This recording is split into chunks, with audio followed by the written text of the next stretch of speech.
네, 안녕하세요. 대담의 이영준입니다. 오늘은 외국인 이주민에 대한 이야기를 해볼 텐데요. 우리가 흔히 다문화라고 하죠. 다양한 어떤 문화 속에서 우리는 어떤 미래를 그리게 될지, 또 앞으로 어떤 사회가 닥쳐올지, 이 분야에 대한 전문가들을 모시고 오늘 대담회 한번 해보도록 하겠습니다. 건강한 사회를 위한 대담한 담론, 대담할까? 지금부터 시작해 보겠습니다. 먼저 오늘 모신 두 분을 소개해 드릴 텐데요. 한 분씩 소개 부탁드릴게요. 네, 안녕하세요. 저는 전 이민정책연구원장 강동관입니다. 2009년도에 이민정책연구원이 설립되면서 특히 외국인 이주자가 국내에 들어오면서 외국인 경제적 효과라든가 노동시장에 대한 효과 이런 것을 분석하기 위한 경제학자가 필요했었어요. 그래서 같이 합류하게 되었고 그 이후에 계속 이제 이민과 관련된 연구를 해왔었습니다. 네, 안녕하세요. 저는 서울대학교에서 지금 재학 중인 건설환경과학부를 전공하고 있는 카이라고 합니다. 인도네시아에서 온 거예요. 건설 환경 쪽에서 한국이 잘 발전됐다고 생각해가지고 뭔가 이런 관점에 대한 많이 인식이 됐고 오게 되었습니다. 우리가 오늘 다문화, 아까 말씀드렸던 외국인 이주민들에 대한 이야기를 좀 할 텐데, 이게 지금 한국 사회에 2025년 이 시점에 왜 중요한 사회적 키워드가 됐을까요? 이게 지금 중요해지고 키워드가 된 게 아니라 사실은 이제 외국인이 국내에 들어오기 시작하면서부터 조금씩 관심을 갖기 시작했는데 최근에 와서 굉장히 폭발했다고 보는 게 맞죠. 1980년대에 올림픽과 더불어서 이제 우리나라 경제성이 막 하면서 국내에서 3D 업종을 중심으로 외국인 인력이 부족하게 됐었어요. 그러면서 외국인이 들어왔죠. 거기다가 우리나라 인구 구조의 변화도 또 하나의 외국인을 들어오게 하는 이유 중에 하나가 됐었어요. 그 외에도 이제 외국인 전문 인력에 대한 정책, 그다음 결혼 이민자들, 유학생들, 영주권자들 이렇게 다양한 부류의 다양한 국가에서 온 사람들이 국내에서 이제 함께 살게 되었죠. 그러다 보니까 이제 다문화라는 자체가 만들려고 해서 만들어진 게 아니라 다양한 문화가 들어와서 우리나라 문화의 일부가 되어가면서 이제 다문화가 된 거죠. 그럼 지금 우리나라 인구를 5천만이라고 가정을 해보면 한 몇 명 정도 한국에 외국인이 살고 있나요? 이민자라고 얘기하면 유엔에서 정의하기는 통상 이제 외국에 가서 1년 이상 거주하는 사람 이렇게 얘기하고 있어요. 그런데 우리가 통상 다 국내에 들어오는 외국인을 다 이민자로 간주를 하면은 그중에 유학생 수도 한 17만 명 되고요.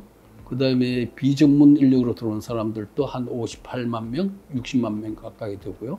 그 다음에 전문 인력으로 들어온 사람도 한 70만 명. 그 다음에 이제 영주권자라든가 거주권자라든가 동반 비자를 해가 오신 분들이 한 100만 명 가까이 돼요. 그래서 이제 불법 체류자도 지금 한 40만 명이 있고 각 분야에서 적어도 한 150에서 200만 명 사이가 되지 않을까 이런 생각이 듭니다. 그러면 앞으로 한 10년 후, 20년 후 이렇게 되면 그 숫자가 훨씬 증가할 걸로 예측하고 있나요?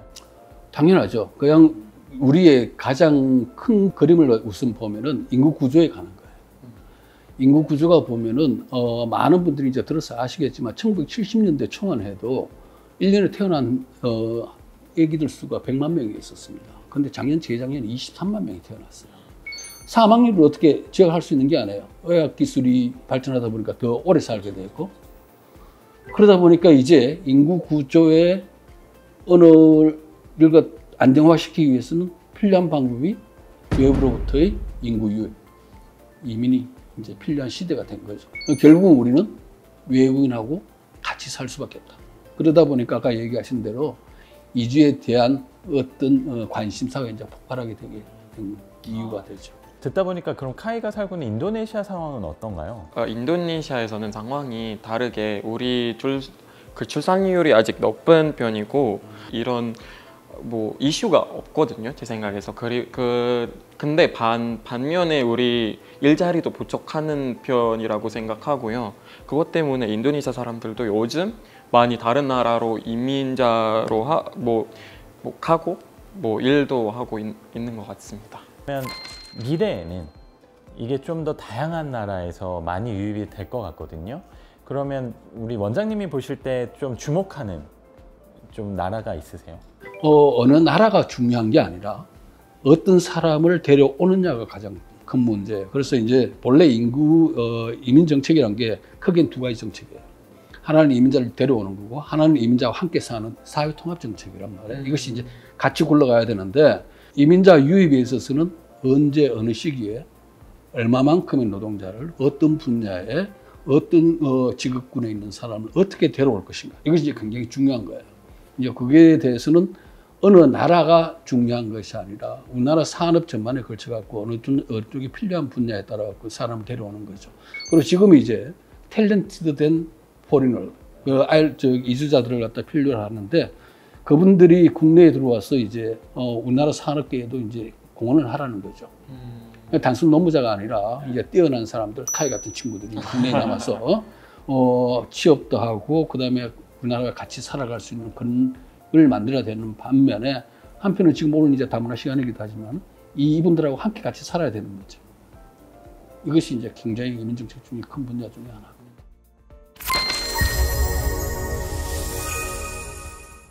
원장님이 보실 때는 외국인 이주민에 대해서 우리가 가진 어떤 선입견, 편견 이런 게 있다면 뭐가 있을까요? 크죠. 이게 그런 문제는 우리가 이제 단일 민족 이런 것들을 굉장히 강조를 해왔었어요. 들은 가끔가다 우리 문화가 이제 더 좋다고 생각하고 다른 문화에 대해서는 이렇게 비하시킨다든가 이런 것들도 있는데, 우리가 다른 문화에 대한 이해, 이제 소위 말하는 문화에 대한 리터러시라고 얘기를 하고 있는데, 다른 문화에 대한 이해 능력을 갖다 키워야 된다는 거죠. 우리나라 전체뿐만 아니라 모든 기업도 마찬가지고 다른 단체도 마찬가지고, 이 모든 문제에 있어서 이제 다양성과 이 포용성을 갖다가 어떻게 받아들이고 구체화시키고 우리 것을 만드느냐가 이제 굉장히 중요한 거죠. ESG에서 되게 중요한 용어 중에 다양성, 포용성이라고 있잖아요. 아마 그런 부분에 있어서도 우리가 하고 있는 이런 사업이 이민 관련한 어떤 그런 정책에서 분명히 좀 같이 고민할 부분이 있지 않을까, 그런 생각을 해봤고, 카이는 우리 원장님 말씀하셨던 그런 부분은 실제로 좀 느끼나요? 이런 차별이나 선입견이나 대한민국 전통이나 뭐 이런 것들? 사실 저는 일단 제 생각에서는 다문화 나라도 아니어가지고, 사실 좀 나이 많으신 분들은 충격이 될 수도 있고, 뭔가 낯설이 될 수도 있고, 네, 어색하는 거잖아요. 그것 때문에 가끔 얼마나 문화도 많이 알고 있고, 얼마나 언어도 이 한국어를 알고 있어도 이 벽이 아직도 있구나, 그런 것을 많이 느낀 것 같습니다. 인도네시아는 어때요? 인도네시아가 제가 알기로는 아주 다양한 민족들이 있고, 네, 아주 다양한 언어들이 있고, 피부 색깔도 틀리고 말도 틀리고 다 틀려요. 그런 다양성이 존재하는데 정부에서 뭐 특별히 뭐 하고 있는 게, 우리가 그런 교육이 있었거든요. 비네카 둥갈리카라는 말은 있거든요. 우리는 다양하지만 우리가 하나다. 네, 어릴 때부터 그런 교육을 많이 시켜가지고, 우리가 어떻게 많이 달라도 우리는 인도네시아다, 인도네시아인이다, 그런 걸 느꼈습니다. 어릴 때부터? 어릴 그런 때부터. 교육이 있구나.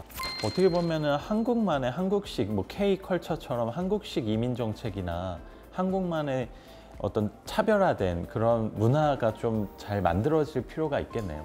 있죠. 그래, 아까 조금 전에 말씀드렸듯이 이제 이민국가로 만들어진 나라에서는 이 다양한 민족과 다문화가 들어오면서 여기에 대응하는 방식이 있었어요.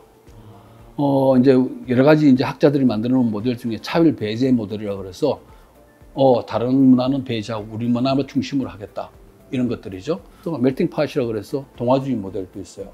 그러니까 국내 외국인 들어오면 우리 법에 따라서 우리화되어라, 동화되어라. 그런데 가장 뭐 대표적인 게 보면 아까 말씀드린 언어예요. 우리말을 쓰라. 공용어란 거죠.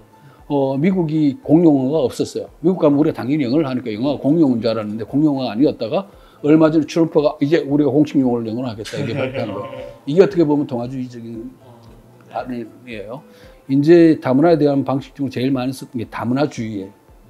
다양한 문화를 수용해서 같이 살자는 거죠. 이제 가장 대표적인 나라가 이제 캐나다였고, 요사에 왔으면 상호문화주의라 그래서 서로 문화를 갖다가 이해하고 공존하자는 건데, 이렇게 얘기했던 대응하는 방식이 어느 것이 가장 옳고 이것이 메인스트림에서 해야 된다, 이건 안 하는 것 같아요, 제 생각에는.